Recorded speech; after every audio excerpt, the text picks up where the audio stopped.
அனைவருக்கும் வணக்கம். நம்ம இன்றைக்கி என்ன பார்க்க போகிறோம் அப்படின்னு கேட்டிங்கன்னா, எப்பவும் போல் ஒரு ஜாதகத்தை போட்டு நான் விளக்குறேங்க. அது எந்த ஜாதகம் அப்படின்னு கேட்டிங்கனாக்கா, இங்கே போர்டில் போட்டுருக்க இல்லைங்களா, இந்த ஜாதகம் தான். இந்த ஜாதகர் கேட்ட கேள்வி என்னன்னு கேட்டிங்கன்னா, ஆராய்ச்சி உயர்கல்வி வெளிநாட்டில் போய் நான் படிக்கணும்னு நினைக்கிறேன். வெளிநாடு போக முடியுமா? அப்படி போகிற மாதிரி இருந்தால் எந்த காலகட்டத்தில் எப்போ போவேன் அப்படின்ற மாதிரி கேட்டுக்கிறாரு. சரி, நம்ம சொல்லுவோம். எப்பயுமே எந்த ஒரு ஜாதகத்தையும் நம்ம பார்த்த உடனே இந்த அடிப்படையான விஷயங்கள்லாம் நம்மளுக்கு ஞாபகம் வந்துடணுங்க. இந்த அடிப்படையான விஷயங்கள்ன்றது என்னது? இந்த பேசிக்கான விஷயங்கள் மெயினாக இதை நான் யாருக்காக சொல்கிறேன் அப்படின்னு கேட்டிங்கன்னா, இந்த ஆரம்ப நிலையில் இருக்கிறவங்களுக்கு இப்போ தான் ஜோதிடத்தை உள்ள புதுசாக வந்திருக்காங்க இல்லைங்களா, மெயினாக அவங்களுக்காக தான் சொல்கிறேன். எப்பயுமே எந்த ஒரு ஜாதகத்தையும் நம்ம பார்த்த உடனே லக்னம் எப்படி இருக்குது, லக்னாதிபதி எப்படி இருக்கிறாரு, 5, 9 கூடவங்க எப்படி இருக்கிறாங்க, 4, 7, 10 கூடவங்க எப்படி இருக்கிறாங்க, மறைவு ஸ்தானம் என்று சொல்லக்கூடிய 6, 8, 12 அதிபதிகள் எங்கே இருக்கிறாங்க, இதெல்லாம் பார்க்கணும். அதாவது திரிகோணாதிபதிகள் எங்கே இருக்கிறாங்க, திரிகோண ஸ்தானத்தில் எந்த கிரகம் உட்காந்துருக்குறாங்க, கேந்திராதிபதிகள் எப்படி இருக்கிறாங்க, கேந்திர ஸ்தானத்தில் எந்த கிரகம் உட்காந்துருக்குறாங்க, மறைவு ஸ்தானம் என்று சொல்லக்கூடிய 6, 8, 12 அதிபதிகள் எங்கே இருக்கிறாங்க, அந்த ஸ்தானத்தில் எந்த கிரகம் உட்காந்துருக்குறாங்க. ஸோ இதெல்லாம் பார்த்துட்டு சூரியன், சந்திரன், குரு, சுக்கிரன் இவங்களோட நிலை என்னன்றதை பார்த்துட்டு, அடுத்தது ஸ்தான பலம், திக் பலம், திருக் பலம், ஸோ இதையும் பார்த்துட்டு, அதுக்கப்புறம் பார்த்தீங்கன்னாக்கா யோகங்கள், தோஷங்கள், இந்த தத்துவங்கள்லாம் இருக்குது பாருங்கள். தத்துவங்கள்ன்றது ஆண் ராசியா, பெண் ராசியா, ஒற்றை ராசியா, இரட்டை ராசியா, சரராசியா, திரராசியா, உபயராசியா, அதே போல் கிழக்கு, தெற்கு, மேற்கு, வடக்கு இந்த திசைகள். அடுத்து பார்த்தீங்கன்னாக்கா நெருப்பு, நிலம், காற்று, நீர். ஸோ இந்த இது அடுத்து பார்த்தீங்கன்னாக்கா காலபுருஷ தத்துவத்தின்படி உடல் பாகங்கள். ஸோ இது நம்ம தெரிஞ்சுக்கணும். அடுத்து பார்த்தீங்கன்னாக்கா ஒவ்வொரு லக்னத்துக்கும் மாரகாதிபதி யார், பாதகாதிபதி யார், அஷ்டமாதிபதி யார். ஸோ இதையும் பார்த்தீங்கன்னா தெரிஞ்சுக்கணும். இதெல்லாம் பார்த்தீங்கன்னாக்கா நம்ம ஒரு லாங் சைஸ் நோட்டில் ராசி கட்டத்தை போட்டுட்டு, அன்ரோல் நோட்டில் ராசி கட்டத்தை போட்டுட்டு, கிரகங்கள்லாம் எழுதிட்டு, நவாம்சத்தையும் ஒரு இது ஓரமாக எழுதிட்டு, நம்ம கிரகங்கள்லாம் எழுதிட்டு, நம்ம என்னென்னலாம் நினைக்கிறோமோ இந்த பேசிக்காக இப்போ என்னென்னலாம் உங்களுக்கு சொன்னணும் அதெல்லாம் பார்த்தீங்கன்னாக்கா அப்படியே எழுத உங்களுக்கு பலன்லாம் பார்த்தீங்கன்னாக்கா அப்படியே ஃப்ளாஷ் ஆகிட்டே வரும். அப்படி இருக்கிற பார்த்தீங்கன்னா உங்களுக்கு பலன் ஈஸியாக இருக்கும். பலனில் எந்த மாற்றமும் வராது. இதை இந்த மாதிரி எழுதி ப்ராக்டிஸ் பண்ணுங்கள். மொபைலில் பார்த்தோ இல்லை லேப்டாப்பில் பார்த்தோ இந்த ஆரம்ப நிலையில் இருக்கிறவங்க எடுத்தவொடனே அப்படியே பலன் சொன்னீங்கன்னாக்கா தப்பாக வரும். நீங்கள் எழுத பார்த்தீங்கன்னாக்கா உங்களுக்கு என்னென்னலாம் நீங்கள் நினைக்கிறீங்களோ அதெல்லாம் பார்த்தீங்கன்னா அப்படியே எழுதிட்டே வந்தீங்கன்னாக்கா உங்களுக்கு ஈஸியாக பலன் வரும். சரி, எப்பயுமே எந்த ஒரு ஜாதகத்தையும் பார்த்த உடனே ஃபஸ்ட்டு லக்னம் எப்படி இருக்குது, லக்னாதிபதி எப்படி இருக்கிறாரு அப்படின்றத பார்த்துட்டு மற்ற விஷயங்கள்லாம் நிறைய இருக்குது, அதெல்லாம் நீங்கள் பார்த்துங்க. பட் என்னென்னா இந்த ஜாதகர் கேட்ட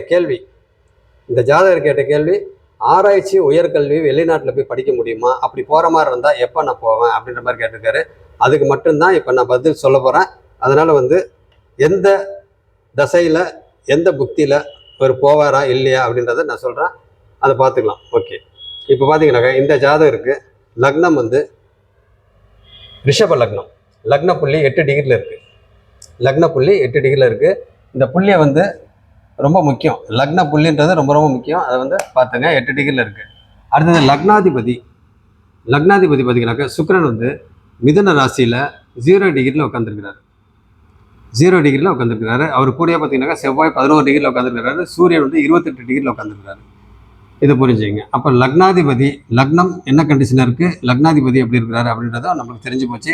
இந்த இடத்துல சூரியன் இருக்கிறார் அப்படின்றப்ப உங்களுக்கு செவ்வாயும் சுக்கிரனையும் சூரியன் அஸ்தங்கப்படுத்திட்டாரா அப்படின்னு பார்த்தோம்னாக்கா அந்த அஸ்தங்கப்படுத்தலை. என்ன காரணம் கேட்டிங்கனாக்கா சூரியன்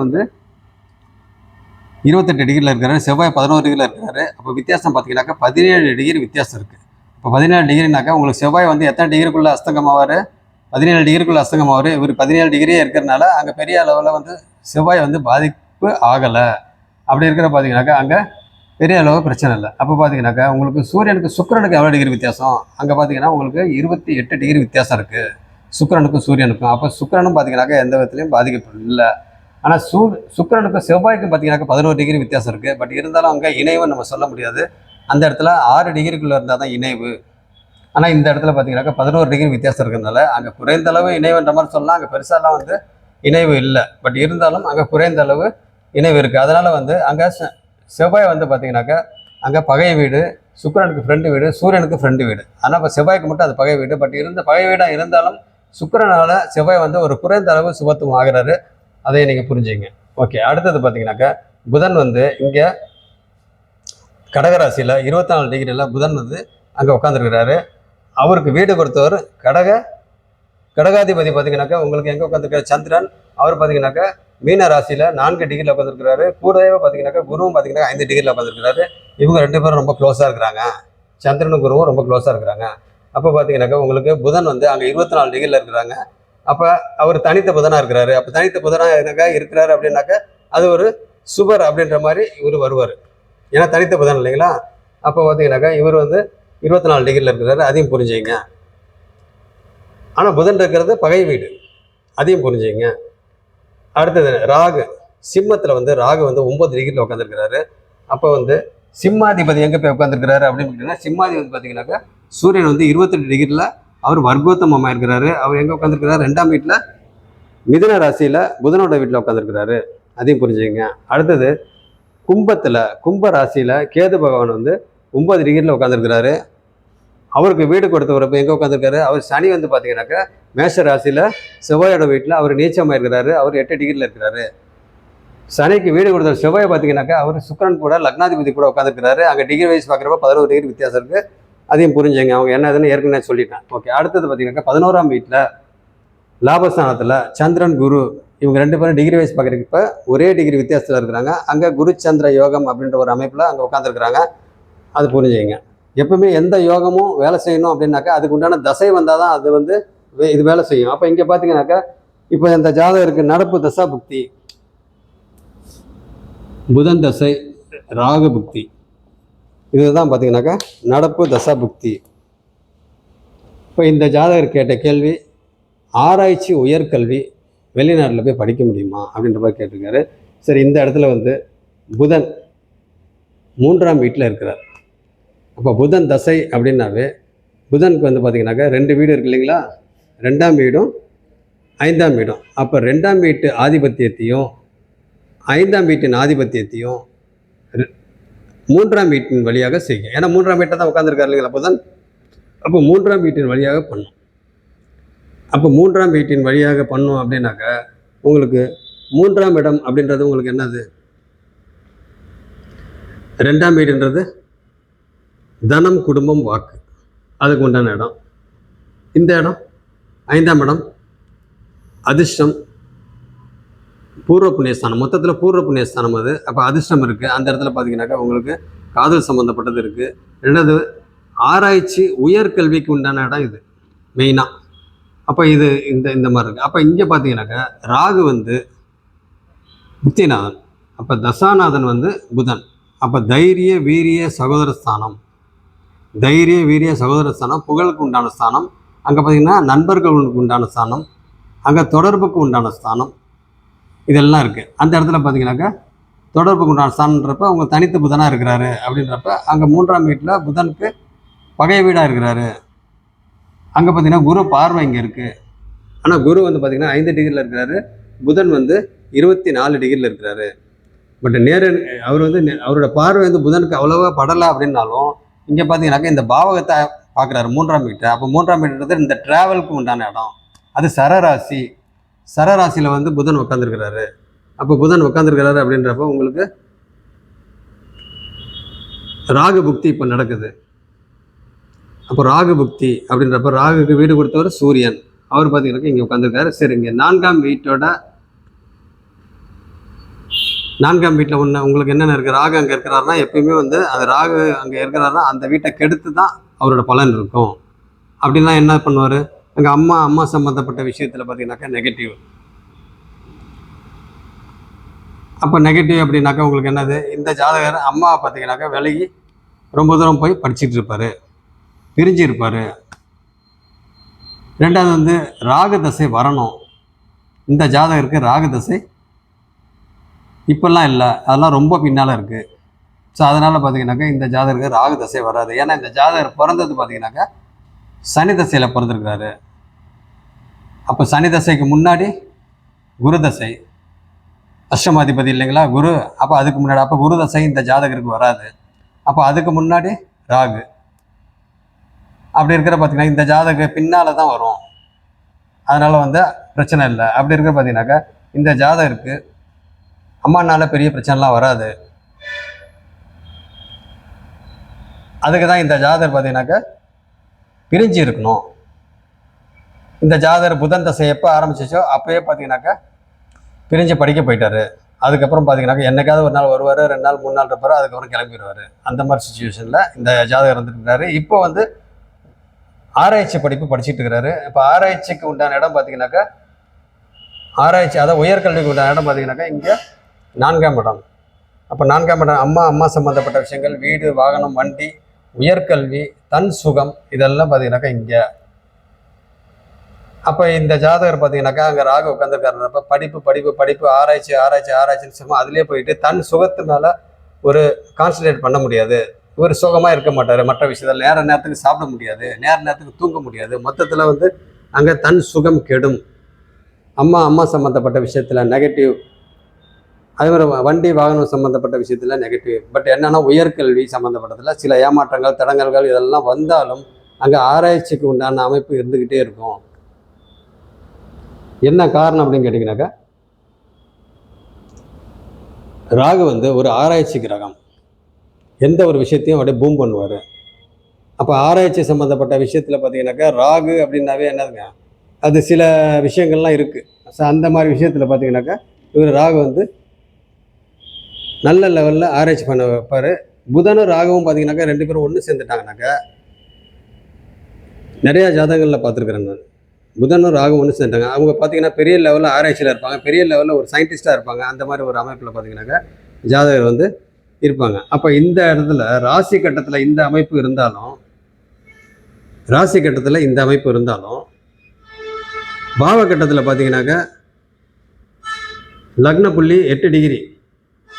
அப்போ லக்ன புள்ளி 8 டிகிரி அப்படின்றப்ப இந்த சூரியன் வந்து 28 டிகிரியில் இருக்கிறாரு. அப்போ பார்த்தீங்கன்னாக்கா ஆட்டோமேட்டிக்காக அவர் சூரியன் வந்து இங்கே வந்துடுவார், புதன் வந்து இங்கே வந்துடுவார். அப்போ புதனும் ராகும் ஒன்று சேர்த்துட்டு இருக்காங்க அப்படின்றப்ப உங்களுக்கு 3ஆம் வீட்டின் பலனை 4ஆம் வீட்டின் வழியாக பண்ணும்.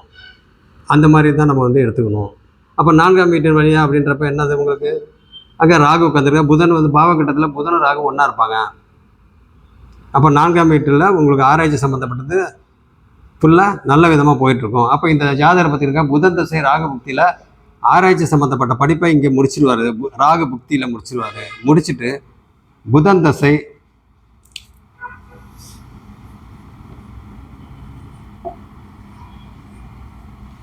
குரு புக்தியில் இவர் வெளிநாடு போகிறதுக்கு உண்டான அமைப்பு இருக்குது, வாய்ப்பு ரொம்ப ரொம்ப பிரகாசமாக இருக்குது அப்படின்ற மாதிரி சொல்லலாம். ஏன்னு கேட்டிங்கனாக்கா உங்களுக்கு புதன் வந்து 5ஆம் வீட்டு கூடவரும் வருதான். அப்போ இந்த வீட்டு வேலையை பண்ணுறப்ப பார்த்தீங்கன்னாக்கா உங்களுக்கு இந்த இடம் வந்துங்கன்னா ஆராய்ச்சி உயர்கல்வி, அதாவது இதுலேயே பார்த்தீங்கன்னாக்கா டாக்டரேட் வாங்குவீங்களா, அதுக்கு உண்டான இடம் இது. ஆராய்ச்சி படிப்புக்கு அடுத்த லெவல் இது. அப்போ இங்கே பார்த்தீங்கன்னாக்கா போஸ்ட் டாக்டரேட் அப்படின்னு சொல்லுவாங்க. அப்போ அந்த இடத்துக்கு உண்டான இடம். அப்போ இந்த இடத்த பார்த்தீங்கன்னாக்கா குரு வந்து அவரோட 7ஆம் பார்வையாக பார்க்குறாரு, சந்திரனும் பார்க்குறாரு. அந்த புதன் வந்து சந்திரனோட வீட்டில் உட்காந்துருக்காரு. அப்போ தசாநாதன் பார்த்தீங்கன்னாக்கா புதன். அப்போ புக்திநாதன் வந்து குருவாக இருக்கிறப்ப அந்த குரு வந்து பார்த்தீங்கன்னாக்கா இங்கே லாபஸ்தானத்துலேருந்து இங்கே பார்க்குறாரு. அவர் லாபஸ்தானத்தில் குரு சந்திர யோகத்தில் இருக்கிறாரு.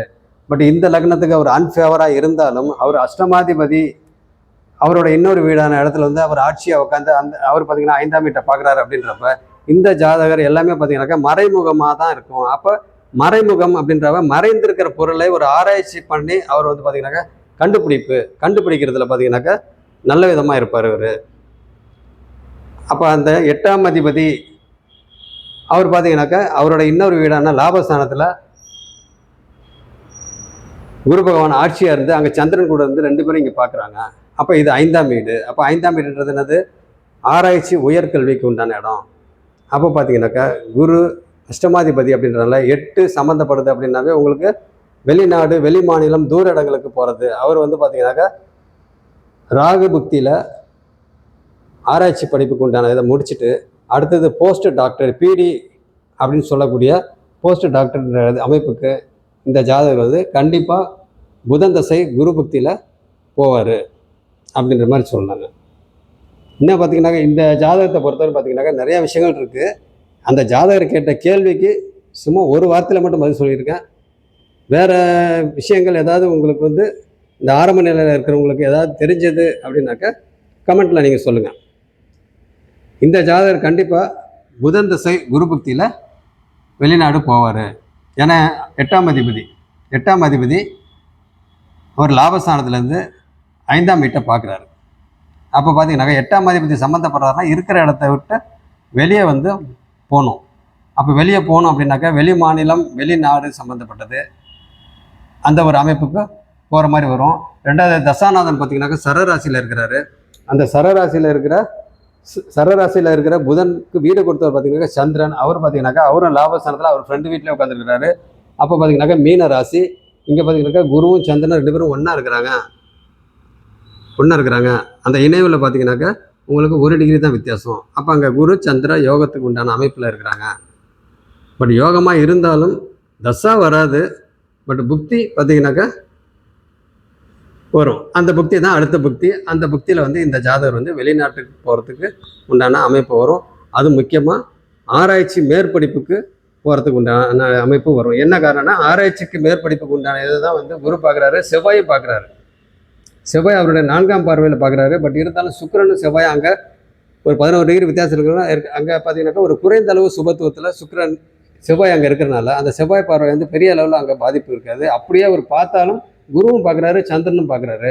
புதனுக்கு வீடு கொடுத்த சந்திரனும் சேர்ந்து பார்க்குறாரு. அப்படி இருக்கிற பார்த்தீங்கன்னா இந்த ஜாதகருக்கு வெளிநாடு போகிறதுக்கு உண்டான அமைப்பு புதன் தசை குரு பக்தியில் வர்றதுக்கு வாய்ப்பு இருக்குது. ஆனால் இந்த ஜாதகர் பார்த்தீங்கன்னா எந்த ஒரு விஷயமா இருந்தாலும் மறைமுகமான பக்கங்கள் இருந்துக்கிட்டே இருக்கும் அப்படின்ற மாதிரி சொல்லலாம். என்ன காரணம்னா உங்களுக்கு 8ஆம் அதிபதி அவர் லாபஸ்தானத்துலேருந்து 5ஆம் வீட்டை பார்க்கறதுனால அவர் ஆராய்ச்சிக்கு உண்டான மாதிரியே தான் இருப்பார். ஏன்னா 8ஆம் இடம் அப்படின்றாலே மறைந்திருக்கிற பொருளை வந்து கண்டுபிடிக்கிறது தான். ஸோ அப்படி இருக்கிறப்ப உங்களுக்கு ஆராய்ச்சி அப்படின்னாலே என்னங்க, இது ரிசர்ச் தான். அப்போ இது ரிசர்ச் அப்படின்னாவே உங்களுக்கு மறைந்திருக்க பொருளை வந்து கண்டுபிடிச்சி தீசிஸ் இதெல்லாம் பண்ணிவிட்டு சப்மிட் பண்ணிவிட்டு அவங்க அடுத்த லெவலுக்கு போவாங்க அப்படின்ற மாதிரி நம்ம சொல்லலாம். ஓகே, அடுத்த வகுப்பில் என்னன்றதை பார்ப்போம். நன்றி.